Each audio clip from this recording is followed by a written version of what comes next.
Bonjour et bienvenue dans ce nouvel épisode de Je bâtis ma maison. Alors aujourd'hui, on va commencer à prendre un terrain, on va commencer à le couper. Alors pas en 50 lots, peut-être juste en deux, tout simplement parce qu'il y a le ZAN qui arrive et on a trouvé un spécialiste qui va nous en parler un peu plus. Bonjour Stéphane. Bonjour Jean-Luc. Avant de nous parler de ça, j'aimerais d'abord qu'on fasse un peu connaissance. Donc tu as une société qui s'appelle Urba Alp. Raconte-nous un petit peu l'histoire de cette société et un peu ce qu'elle fait. Exactement. Donc j'ai créé la société il y a un peu plus d'un an. C'est une société qui propose de faire les dossiers d'urbanisme pour les particuliers, mais aussi pour les mairies, par exemple, les collectivités. Euh, je propose mes services jusqu'à la hauteur de 150 mètres carrés de surface habitable, parce que je ne suis pas architecte. Je fais tous les types de dossiers, les CU, les déclarations préalables, les permis de construire. Euh, voilà, si je fais de la conception aussi, pas juste, je fais pas juste le dossier d'urbanisme, je fais la conception d'une maison. J'ai une expérience de 14 ans dans un cabinet d'architecture, plus les études d'architecte que je n'ai pas validées parce que la vie fait que on change un petit peu parfois de direction, mais voilà. Il y Donc, en a qui changent de direction et en plus de pays, hein? exactement. Tu es bien placé pour le savoir. Tout à fait. Et donc tu es pas loin de chez moi, en fait, je crois que tu es du côté de Sisteron. Exactement. Et ta zone d'achalandage, je suppose que tu peux aussi offrir pas mal de services par Internet, puisque maintenant, avec Zoom ou d'autres, ça permet de communiquer. Du coup, je suppose que ta zone de service, elle est beaucoup plus large que uniquement la région des Alpes de Haute-Provence. Oui, alors, je préfère, moi, avoir un premier rendez-vous sur place avec les gens. Bon, après, possible, pas possible, on peut toujours, avec les technologies d'aujourd'hui, faire autrement. Mais en termes de zone de travail, 0,4, 0,5 dans un premier temps. Après, je peux aller plus loin, c'est pas vraiment un souci. Il suffit juste de se mettre d'accord avec les clients et puis on trouvera toujours une solution. Tout à fait.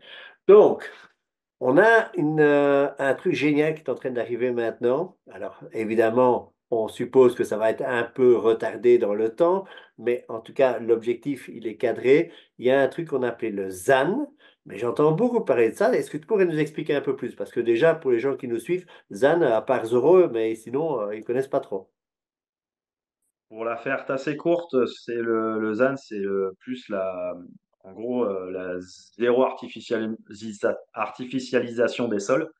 Euh, L'État a décidé que c'était fini d'aller grignoter les zones agricoles, et donc il veut énormément restreindre tout ça et voilà, c'est garder les terrains agricoles pour de l'agriculture. En gros, pour la faire assez courte. Et ça, je pense que de départ, le principe est bon. Par contre, tu sais très bien que maintenant, ben, les terrains constructibles, parce qu'ils sont chers, sont de plus en plus petits. Par contre, moi, ma grand-mère, elle avait un terrain assez important. Je pense qu'elle avait 1500 mètres carrés. Et si j'ai bien entendu, dans le ZAN, l'intégralité des 1500 mètres carrés est considérée comme artificialisée. Donc, si maintenant elle me dit, ben, tiens, il y a un lopin de terre de la moitié que je pourrais te rétrocéder, tu penses qu'il y a des solutions? Oui, oui, tout à fait. Il y a plusieurs types de solutions.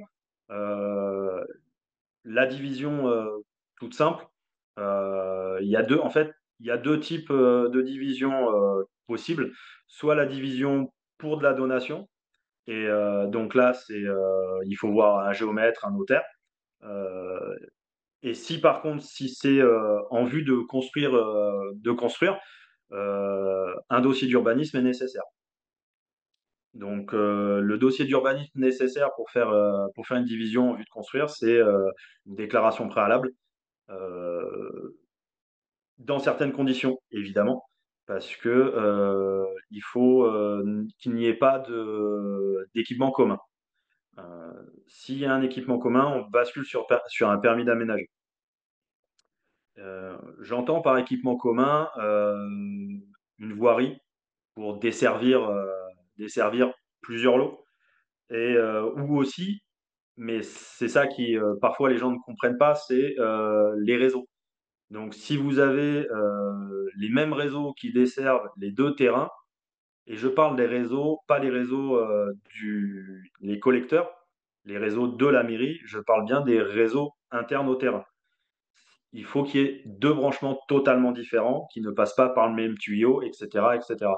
Et à partir de là, on peut passer sur une simple déclaration préalable, que ce soit pour faire 2 lots, 3 lots, 4 lots, 5 lots. Les accès doivent être différents. Pour la faire, enfin voilà, pour aller vite dans les explications, c'est le principe. Donc, si je comprends bien, on va aussi penser sur le long terme parce que c'est ma grand-mère qui me donne le terrain. Ben, malheureusement pour elle, elle n'est pas éternelle. Donc il faut aussi penser que peut-être que plus tard, il y aura d'autres personnes qui seront derrière, qui ne seront pas les gens de la famille. Et donc fatalement, c'est logique que les réseaux soient séparés et aussi qu'il y ait la réglementation classique entre deux terrains à bâtir. Exactement. Donc là, il faut totalement dissocier tout, faut tout dissocier, que ce soit les réseaux, les accès, euh, et après forcément interne au lot, les règles de constructibilité s'appliquent. Donc du coup, il faut anticiper ça. Parce que forcément, on a des distances à respecter par rapport aux limites. Donc, c'est bien d'avoir un terrain, par exemple, de 500 mètres carrés, mais s'il est complètement en longueur, forcément, la manière de construire sera plus difficile. En règle générale, on est sur les 3 mètres de distance par rapport aux limites. Dans les Alors là, zones. tu m'as un peu perdu. Tu sais, les Belges, ils ont besoin de concret. Donc, ce que je propose, c'est qu'on partage l'écran et que tu me montres un peu des dessins, parce que je sais que tu m'en as parlé, qu'on Oui, montrait un petit peu les cas, parce que là, au moins, ce sera beaucoup plus clair pour nous. là, c'est un exemple de division simple via une déclaration préalable. Donc, vous avez une parcelle en bleu, une parcelle en rose, avec des accès bien différents. Et je présume, enfin, et là, du coup, avec des réseaux totalement différents. Un autre exemple où là, justement, l'accès se fait bien plus loin. Voilà, là, ça rentre typiquement dans ton exemple. Un terrain, le terrain de ta grand-mère, avec une construction existante, un délaissé en fond de parcelle à diviser pour justement y construire avec son propre accès, ses propres réseaux. Mais on est bien d'accord qu'au départ, les réseaux ne sont pas existants sur la parcelle jaune, donc ça sera à moi à amener les réseaux et à ce moment-là, c'est accepté parce que j'ai mes réseaux séparés. Exactement. Donc là, j'ai un exemple pour le permis d'aménager.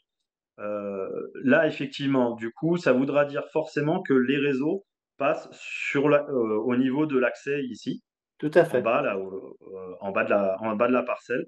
Les réseaux passent ici, puis après, ils vont se. Mais forcément, c'est à toi de faire les travaux de viabilisation, de demander parce qu'à la mairie, il faut toujours demander le raccordement aux différents réseaux. Et ils seront totalement indépendants de la parcelle où il y a déjà la construction. Par contre, je vois quand même un inconvénient, dis-moi si je me trompe ou pas. Le côté génial, c'est que maintenant, c'est pas ma grand-mère, mais c'est une dame dans le village qui, je sais, qui a quelques difficultés financières.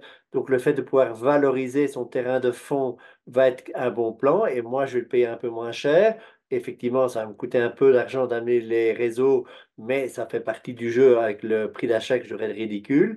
Par contre, je vais peut-être être limité en nombre de mètres carrés que je vais pouvoir construire.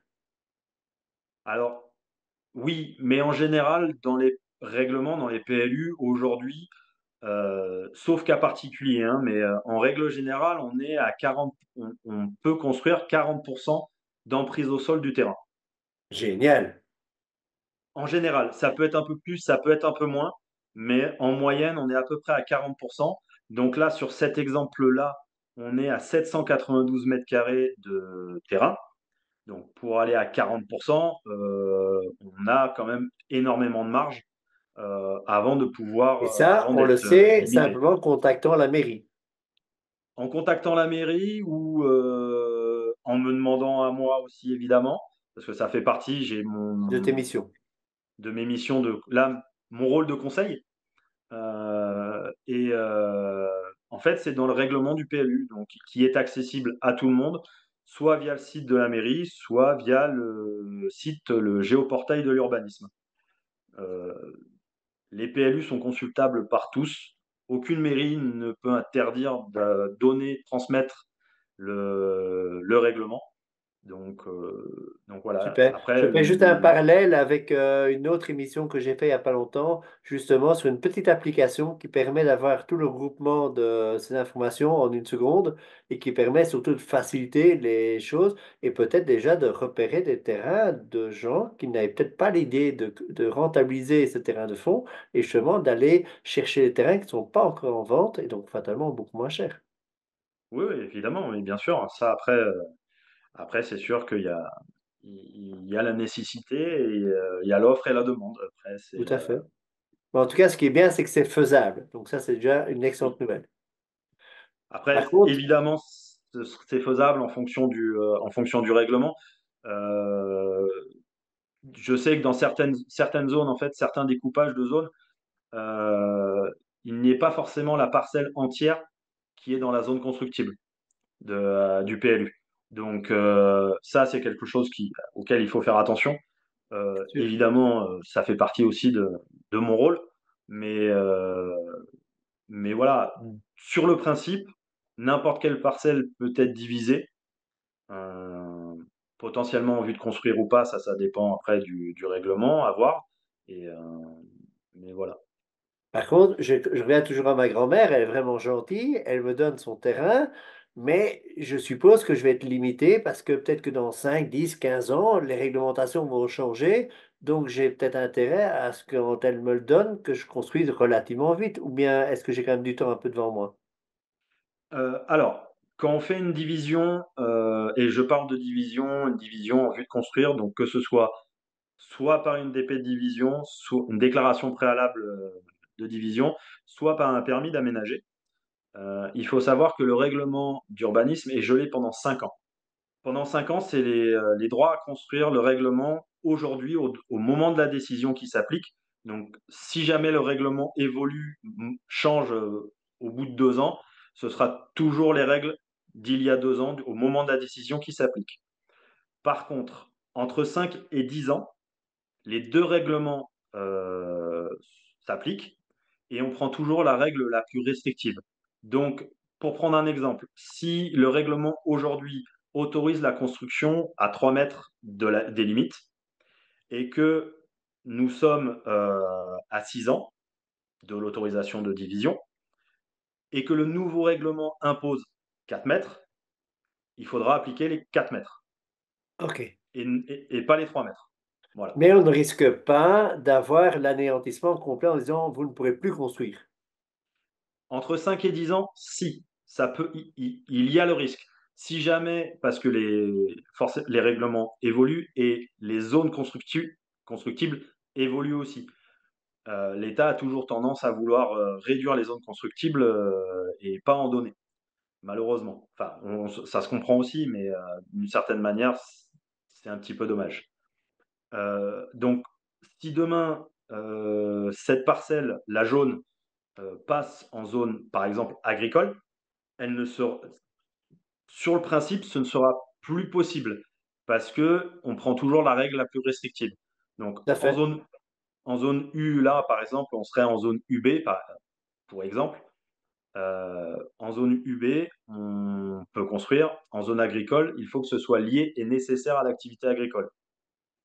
Donc, s'il n'y a pas de lien avec une activité agricole, bah, le terrain n'est plus constructible. Maintenant, Donc, si on est un peu réaliste, ma grand-mère m'a donné mon terrain où j'ai acheté mon terrain à un prix bon marché à quelqu'un justement qui voulait un peu valoriser son terrain de fond. J'ai 5 ans pour déposer mon permis de construire et commencer. Commencer, ça ne veut pas dire qu'elle doit être finie non plus.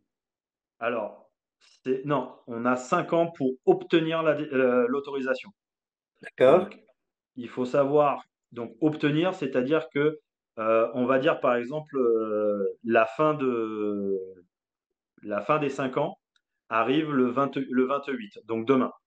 Oui, Il faut impérativement que le permis de construire soit autorisé au plus tard le 28. d'accord. Voilà. Donc, il faut Donc, que le permis soit déposé pour être sûr, si on est encore avec l'architecte des bâtiments de France ou les choses ainsi, au minimum 6 mois avant la fin des 5 ans. 6 mois, j'aurais tendance à dire, moi, avec les bâtiments de France, à minima 4 mois. OK. Mais c'est le strict minima. Un permis de construire aujourd'hui, c'est 2 mois d'instruction pour une maison individuelle. C'est 2 mois d'instruction. Quand on est sous architecte des bâtiments de France, on rajoute un mois. Et il faut comprendre que si jamais il y a une demande de pièces, alors on a 3 mois, mais après, c'est aussi mon rôle d'aller très vite, le plus vite possible pour pouvoir, qu'on soit tranquille, que voilà, les clients soient tranquilles et puissent construire. Mais je pense que le strict minimum, c'est 4 mois. Pour être relativement tranquille, tu as raison, c'est les 6 mois. Voilà. Et une fois qu'on a ça, on n'est pas obligé de construire non plus tout de suite. Non. Aujourd'hui, une autorisation d'urbanisme et peu importe l'autorisation d'urbanisme, déclaration préalable ou permis de construire, c'est valable 3 ans. C'est 3 OK. ans pour commencer les travaux. Cette autorisation, enfin ce délai, pardon, ce délai est prorogeable, c'est-à-dire, on peut demander une prolongation de 2 fois 1 an. Il y a des règles, il faut la faire, à minima faire la demande écrite, à minima 2 mois avant la fin du délai. Et du coup, je pourrais aussi dire la chose suivante. On dépose un premier permis de construire, mais entre-temps, il y a peut-être des changements ou quoi que ce soit. On peut aussi faire des adaptations au permis de construire, mais comme ça a déjà été accepté, entre guillemets, il n'y a pas de vraie raison, à part si on changeait d'une maison simple à faire je sais pas moi, la Tour Eiffel, que ça soit refusé parce que je fais des adaptations à mon plan. Le permis de construire initial sera toujours valable. Par contre, les modifications apportées, ne seront pas forcément autorisables, étant donné que, une décision, heu, est émise au jour où elle est émise. Donc si ce jour-là, le règlement a évolué et je vais dire n'importe quoi, par exemple, les couleurs. Par exemple, une couleur de menuiserie, on veut modifier les menuiseries, la couleur des menuiseries. Si, la couleur des menuiseries, n'est pas autorisable au moment de la prise de décision, ce ne sera pas possible. D'accord. Donc c'est pour ça qu'il vaut mieux être sûr de son coup, anticiper les modifications. Après, il y en a en cours de chantier, on peut pas les anticiper, mais il vaut mieux anticiper ces modifications et faire la demande avant. De toute façon, oui. Mais de toute façon, l'idée principale quand les gens sont à la recherche d'un terrain, c'est que normalement, on est parti dans la foulée à relativement vite construire. Voilà. Ça donnait Oui, une certitude d'avoir un peu de temps devant nous. Et alors, c'est comique parce que les Belges et les Français, on a vraiment des notions tout à fait différentes de construction. En Belgique, un terrain est constructible, il est à vie. Il est constructible. Donc, tu as des gens qui ont acheté des terrains et ils ont fait aussi des placements pour leurs enfants, petits-enfants. Et fatalement, ben, le jour où vous avez besoin d'un terrain à construire, ça peut être 10, 15, 30 ans après, ben, ils ont eu ce terrain-là. Mais d'un autre côté, l'inconvénient, et ça c'est ce que le défaut pour la Belgique, là, c'est que ça a accaparé un certain nombre de terrains par des investisseurs qui ont été plutôt, au lieu de placer l'argent en or, ben, ils l'ont mis en terrain et ils ont pris la plus-value, mais ça bloquait aussi un certain nombre d'autres personnes qui cherchaient à acheter ou à acquérir un terrain et qui n'en trouvaient plus fatalement. oui, oui, après, évidemment, quand vous avez un terrain qui est, proche centre-ville ou périphérie, directe d'un centre-ville, il y a relativement peu de chances qu'il ne soit plus constructible. Par contre, c'est sûr que plus on s'éloigne, plus on arrive en périphérie, des villes, villages, là, il y a de plus en plus de risques, évidemment, mais aujourd'hui encore, hein, aujourd'hui aussi en France, hein, il y en a certains qui ont hérité de terrains, ils ont des terrains 1 000-1 500 m², 2 000 m², et ils ne les vendent pas parce que, bah, au cas où, si jamais il arrive, il y a un souci, bah, ils ont ce terrain pour à vendre, ce qui fait d'une certaine manière cause des problèmes pour les gens parce que bah, il y a le côté offre et la demande, donc ça a tendance à faire monter un peu les prix. Voilà. Et Alors, moi j'ai encore un autre problème, toujours avec ma grand-mère, elle est vraiment gentille. Et puis, on a décidé de décomposer le terrain, tout est parfait, on a convenu d'un prix, j'ai travaillé avec toi et on a bien réfléchi à tout. Et puis, je veux faire lancer le dossier. Et puis, est-ce que la mairie a aussi un droit de péremption ou bien ça ne s'applique pas dans ce cadre-là? oui, la mairie a tout à fait le enfin, normalement sur le principe, oui. Après, lors de la réalisation du PLU, il y a une zone, enfin, une ou plusieurs zones qui sont définies, justement pour les droits de préemption.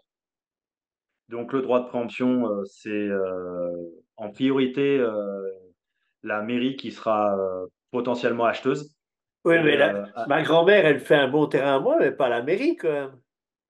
oui, mais le souci, c'est ça, c'est qu'en France, si la mairie a décidé de mettre en place le droit de préemption, c'est elle qui est prioritaire sur la vente. Donc elle n'est pas obligée de préempter, évidemment.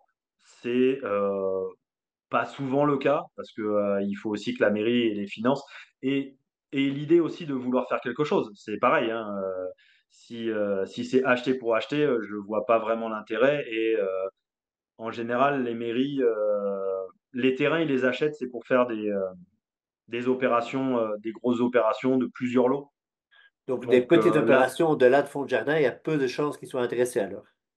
il y a relativement peu de chance. Après, on peut pas être, je peux pas être catégorique parce que c'est pas possible. Mais ce type d'opération-là, comme on a à l'écran, il y a relativement peu de chances que la mairie soit intéressée par ça. Donc, Et du coup, peut-être l'intérêt, c'est d'être franc et d'aller voir le maire ou la personne qui s'occupe de la partie des terrains et de voir justement si la mairie pourra avoir un regard là-dessus ou pas. oui, pourquoi pas. Après, c'est aussi le boulot du notaire. De toute façon, il y a ce qu'on appelle une DIA, une déclaration d'intention d'aliéner, qui est envoyée à la mairie. La mairie a 2 mois pour statuer là-dessus et dire si elle préempte ou pas. Ça, Donc, c'est avant l'introduction, donc on peut le savoir dès le départ si la mairie est intéressée alors. alors, en général, ça se fait au moment de la vente. D'accord. En fait, dès qu'il y a, par exemple, ta grand-mère vend le terrain, pas à toi, mais elle le vend. Elle le vend à quelqu'un. À partir du moment où, par exemple, moi, je vais l'acheter, je suis intéressé, on est prêt, on a signé un compromis. Et c'est à partir de ce moment-là où toutes ces choses sont déclenchées. Donc le CUA pour avoir les informations réglementaires sur le terrain, la DIA pour savoir si la mairie prend le terrain ou pas, euh, etc., etc. Mais là, c'est plus des choses avec le notaire plutôt que moi ou n'importe quel autre professionnel pour, euh, Tout pour à la fait. procédure. De là, mon idée n'était peut-être pas saugrenue d'aller voir le maire en demandant, voilà, on aurait peut-être l'intention de monter un dossier comme ça. Est-ce que vous y verriez à mettre vos yeux dessus? Si c'était le cas, ben, on ne le fait pas. Oui, évidemment, le maire sera capable de dire si éventuellement la mairie serait intéressée. Mais c'est une, c'est toujours mieux d'aller d'aller consulter les gens avant. Même par exemple l'architecte des bâtiments de France, c'est mieux d'aller le consulter avant tout dépôt de Bien sûr. dossier pour justement anticiper la demande de pièces. Et malgré tout, ils aiment bien être consultés avant. Alors là, on a pris le cas de ma grand-mère, mais elle a un terrain qui est beaucoup plus grand que ton terrain. Et en fait, elle a plus d'un hectare à l'arrière, dont une partie est en zone agricole. Mais moi, Mhm. j'aimerais bien, j'ai un cheval et j'aimerais bien profiter de cet hectare-là. Est-ce que je pourrais aussi avoir d'autres intervenants qui vont dire, mais non, moi, cette terre-là, je vais la récupérer pour un autre fermier ou pas?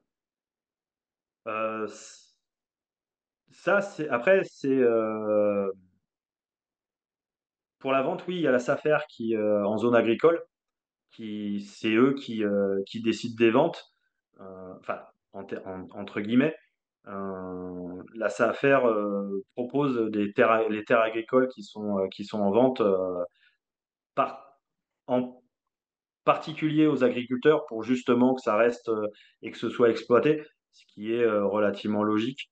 Maintenant, s'il y a personne qui se positionne, il y a aucun souci, mais voilà, c'est un peu le même principe que le droit de préemption pour les mairies, mais en zone agricole, effectivement, c'est la SAFER qui Mais gère ça. même si on n'est pas en zone agricole, mais que c'est un terrain de fond, la SAFER pourrait intervenir aussi du fait qu'il y a plus qu'un hectare de disponible. Si c'est en zone agricole, oui. Si c'est pas en zone agricole, la SAFER n'a rien OK, donc la à SAFER, si n'entreprend. j'entends bien, n'intervient que quand le terrain est en zone agricole. Donc si c'est un terrain de fond classique, donc elle n'a pas de droit de venir s'intéresser dans le dossier. À ma connaissance, après, je connais pas forcément tous les Non, mais on se détails, renseignera plus loin. mais à ma connaissance, c'est ça. La SAFER s'occupe des terrains agricoles en zone agricole, parce qu'il y a des terrains agricoles qui sont, enfin, des terrains exploités, mais qui sont en zone constructible. Tout à fait. Ça arrive. Mais ceux-là, ils sont constructibles, donc ne dépendent pas de la SAFER. OK. Puis après, comme ma grand-mère est gentille, on va faire un droit, le petit passage que tu as vu latéralement là, mais il y a la réglementation par rapport aux deux voisins, qui est la maison de ma grand-mère, mais aussi l'autre voisin qu'on voit le bâtiment en vert. Et si ce passage est assez étroit, il y a peu de fermiers qui seront intéressés d'y circuler aussi. Exactement, exactement. Tout à fait. Heu, Ben écoute, là, en tout cas, on y voit beaucoup plus clair et je pense que je vais rediscuter avec ma grand-mère. je t'y invite fortement. Ben, un tout grand merci, mais je pense que là, on y voit plus clair. Et puis, si les gens veulent en savoir un peu plus loin sur ton accompagnement, ben, dans le descriptif de la vidéo, je me permettrai de partager tes coordonnées. Et puis, Il y si a ça aucun te donne du souci. boulot, ben, j'en serais bien content aussi. Eh bien, je te remercie. Super, un tout grand merci et bonne journée à toi. Merci à toi aussi.